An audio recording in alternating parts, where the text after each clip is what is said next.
today we're going to talk about some books that I have been reading throughout this winter that I feel like are really great for beginners or for people who are, probably been doing this for a while, whatever have you. But these are some books that I have been reading that really have made a difference on my homestead journey, as it would be here. So the book I'm starting off with is called I can talk today. Mushrooming with Confidence. A Guide to Collecting Edible and Tasty Mushrooms. Alexander Schwab. So, first off about this book. So this book right here is one of those books that I've actually taken out with me on the field many times, going and doing mushroom hunting. It's a really great beginner's book. A little bit first quick about the author. So if we go inside of this book, so right there is the author, and he has what's known as a cauliflower mushroom in front of him. And it talks a little bit about him here, and I did try finding more information about him on the internet, and I kind of came up blank except for some other books he's done. But overall, he grew up in Switzerland. He lives there in Switzerland right now. He does a lot with hunting, fishing, and mushrooming. And not only does he do that stuff, but he also writes about it. And there's a couple different books that he does that I actually do want to eventually read. He does have another book called Mushrooming Without Fear that I actually want to eventually collect myself and read it. So, again, this book right here is meant to be a guide, beginner's guide to going through mushrooms. Now, in this book, first off, the first thing I have to say is that it does have an essential guides of how to use this book, which I personally think is amazing. So it tells you like how you're going to use the book. Those little blurbs I feel like are very important when you're reading books, especially about canning or cheese making or, in this case, mushrooming, because any of those books will help you in the long run trying to figure out what it is you're actually reading and how you're supposed to reading it, which I do find personally helpful. And then it talks about the method. So he is very, very clear about the method, about what you should do and not do while you're mushrooming. Very clear, consensuous guide here. Very, very, very well put forward and put out. So it even tells you, like, got little blurbs on the side. The pictures, I will have to say, are amazing in this book. So just a quick look through. Like, these pictures are fabulous in this book. And when we get to talking about individual mushrooms, he does show, let me get one, there we go. So, like, he does show how it would look like in the field as well. So, he's not just showing you these, like, photography shoots that are obviously done in a well-lit area, so on and so forth. He's also showing you how it's going to look outside. And really, oh my god, the pictures in here, I can't speak enough of them. They're that amazing. I don't know if he did the photography himself or what, but they're really well done. And as you can see, I've gone through this book quite a few times. I mean, it's got little tabs on there for dates, for mushrooms, for when they are, like, going to be, like, out and stuff. The reason for that is because I was originally just going, hey, I got, like, a couple hours here. I'm going to go out and go mushroom hunting. And I would just take the book with me to go do the mushroom hunting. So this book has seen quite a few, like, some of the pages are actually kind of really beat up because they've gotten rained on and everything else. So this book is pretty well loved. I'm starting with this book for this book series simply because I have my journal that I've been putting actual dates in, and I'm going to like really write in there when the mushrooms are going to be out, and that way I have more of a concise, hey, I'm flipping through my farming agenda here, what should I be doing this month?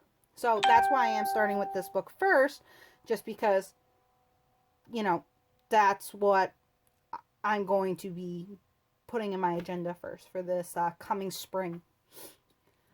Now, not only does this book tell you what to do and what not to do, I kind of want to, let's start with the field mushrooms, since they are the first ones here. So this book, it's specified into different sections, like mushrooms with gills, and then it has mushrooms with ridges, and it has mavericks. It's got all the different spines, tubes, and it does have a section in the book, so that's on page 15. It does have a section in the book that specifies and shows you the difference between a ridge, a spine, so on and so forth, which I will tell you right now is very, very important when we get into these mushrooms. Now, the field mushroom. So, again, we're going to start with this one, since that is the first mushroom he talks about in this book. There's a clear ID, okay? So not only do you have amazing, amazing pictures, but there's a clear ID on how you should look at these mushrooms, and also how you should identify said mushrooms. So first off, in the beginning of the chapter, he talks a little bit, he might talk about history, he might talk about what it's used for, so on and so forth. And then we get into some of the next pages, and again, these pictures, absolutely amazing. So he then shows like what you're looking for, and he's got like images and pointers and all that stuff. One of the things he says in here, how to use this book, is to read it again, then read it again. No joke, that's what you want to do for this book. Read it once, read it again, take it out with you while you're mushroom hunting, and read it while you're mushroom hunting. That's honestly what I've done, and I've been actually pretty successful mushroom hunting with this book. Unlike when I was a kid. So when I was a kid, you know those like little pocket field guides that they have for mushrooms, and literally all it says in there is what's edible and what's not. Very minor descriptions on how to tell apart all the different types of mushrooms. Well, I used that, and needless to say, I'm surprised. I shouldn't say that. I'm not surprised that my friend's mom actually didn't let us eat the mushrooms, because we probably could have killed ourselves. However, as an adult now, or as adult-ish as I can be, because I don't ever want to be considered an adult, because that would make life boring. I can definitely go out into the woods now and go and look for these mushrooms, and I actually know what I'm looking for. Again, very detailed images, very, very, this is what you need to have. So if you'll notice, this mushroom here has a white cap on it, so you're always going to be sticking with a white cap. By the way, these mushrooms are really good. I have found some on my property. They're really good. Now, again, when I say clear ID, let me get this up a little closer. Each page has these little check marks. If for any reason your mushroom does not have any of these check marks, you can't check off each box, don't eat the mushroom. He even says that in here. Don't eat it. Don't even look at it. Put it back, and there you go. Leave it be. Because, to be honest with you, this is how you're making sure that you actually have the correct mushroom. And not only that, but again, I'm going to say these have, the caps here are all white. So he doesn't obviously need a color bar down here to show what the caps are. But up here, he has what's called a gill color bar. And it's showing exactly what color grade they can be in and be still fine and good and actually that mushroom. And he has this for every single one. Now, the other thing I want to throw out is, this is why the stickers are on these pages. It's because I'm using these pages, but I'm still also going back and reading it. So I've been doing this now for, I'm going to say 2 seasons now. So 2 seasons. And every season I still take this book out with me and go mushroom hunting with it. So average size across cap, he gives that. The season, the habitat. So that's really important. So if you find this in like the woods, it's probably not this mushroom. Okay, you want to make sure your habitat's correct. Gives a tip. And then this is the biggest thing that I like about this. It gives a culinary rating. Now, again, those little pocket guidebooks, they just tell you, hey, this is edible, this is not edible, so on and so forth. This will actually tell you the culinary rating, which is extremely helpful. Okay? Now, you obviously don't want to eat a bad tasting mushroom, even if it's edible. These at least tell you, hey, it tastes good, so you want to try this. Same goes for, again, like any of these. So, like I was saying before, so some of them have a cap color. They have a range and a cap color. Some, just stick my sticker back. Some have a range and a gill color. They have them on here, and I kid you not, because the page isn't shiny, like by any means, so the cover is. So you can tell by my light here that it's a shiny cover, because it's, you know, getting all whatever. But these pages aren't shiny, which is why I like this so much. Because since the pages aren't shiny or glossy, we actually have like a true color here. So I can really actually see what the color's supposed to be. It's not filtered. It's not any of that. And again, I have a culinary rating. So do I actually want to go out and try this mushroom? Now, this book also tells you if there is a another type like this. So if there's another type like this, it's going to tell you how to identify those as well in this little reading section here. So it's going to tell you how to identify the bad ones that look just like them. So you can go through this checklist and clearly identify them. Now, I live in upstate New York, and again, I've seen a lot of these types of mushrooms up here. Never knew if they were edible or not growing up as a kid, going through the woods, going hunting, whatever have you. So I found that this book is just amazing. He does talk a lot in here about the types of mushrooms, how to identify them. I can't stress that enough. Now, as we're going through this book, so you have the different types, and it goes through, again, just the culinary ones. And let me see, on the very last page, before the index. So on this very last page here, or I should say after the index, you know, it's got a little screenshot. So 25 best to eat and most common mushrooms, okay? Now, again, it's best to eat. It's only showing the top 25 that you want to actually be eating because they taste good, not because they are edible. All right? And they're the most common too. So you're going to find these roughly almost anywhere.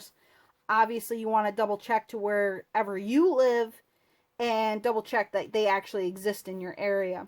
I've actually not have any problems with these though, as far as I'm concerned.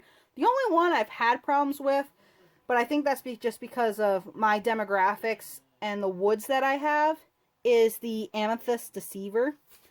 That one I haven't really seen. However, the ones I've actually looked for and had that hands down are really good. One is the field mushroom, charcoal burner, king boulette, or boulette, however you want to pronounce it, red cracked boulette, large boulette. This one I was having the hardest to find. I had to go to my dad's actually to look at it. Slippery Jack wasn't bad. Also, I want to stress that these mushrooms have to be cooked, too. Baby boulette, birch boulette. Morels, I keep missing those. Just that much. And I always wind up finding one, but I can't find like a bunch of them. I just miss them just by so much. The puffball. Oh my god. So we eat a lot of puffball mushrooms here. It's kind of a problem. They are amazing, amazing, amazing, amazing, amazing, amazing, amazing. Cannot stress that enough. They are amazing.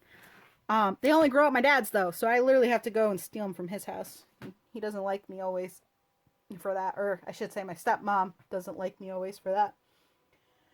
So not only does it give you like a quick snapshot of the actual mushrooms that they have in here, so if you're still not sure of it, they go through it. They have, so we're kind of going backwards. They have a freezing section, so how you would freeze them. And it does kind of tell you a little bit like which one, as you're reading the individual things, it tells you kind of basics of which ones you want to like dry or freeze or whatever. And then this kind of gives you a little more about that. Does a little more for the drying.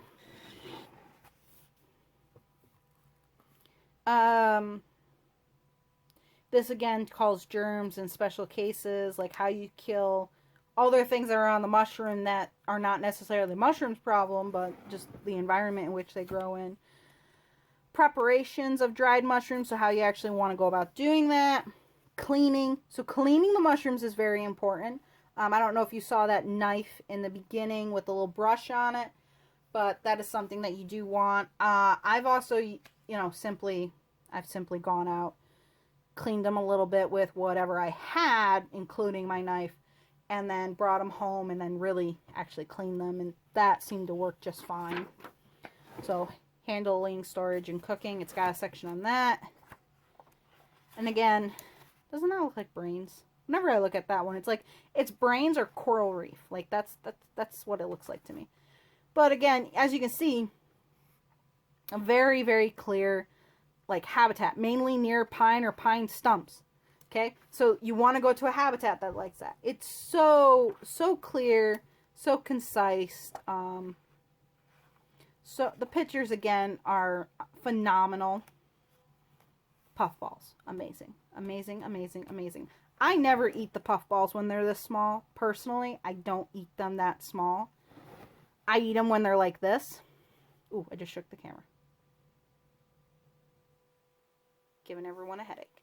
So I've always eaten them when they're like this. We had one puffball, I kid you not, it was the size of this book. And this book is, hold on, I actually have a ruler. So this book is 9.5 long, and the mushroom was this size and this tall. I kid you not. The puffball was bloody huge. We actually did pizzas for that one. Like, I cut it in very, very thin slices. Put pasta sauce, fried it a little bit first. Put pasta sauce on it. Put some cheese on it. Put pepperoni on it. Stuck it in the oven. And, oh my god, it was so good. So, again, it shows you a little picture here of the small ones. I like them big. Personally, fry them with a little butter. They are amazing. I shook the camera again because I'm an idiot. Okay. So, and again, I keep missing the morels. But these are like the Mavericks. They don't follow any of the rules. Though Mavericks, I find, are more common in my area than the ones that actually follow the rules, which is kind of funny.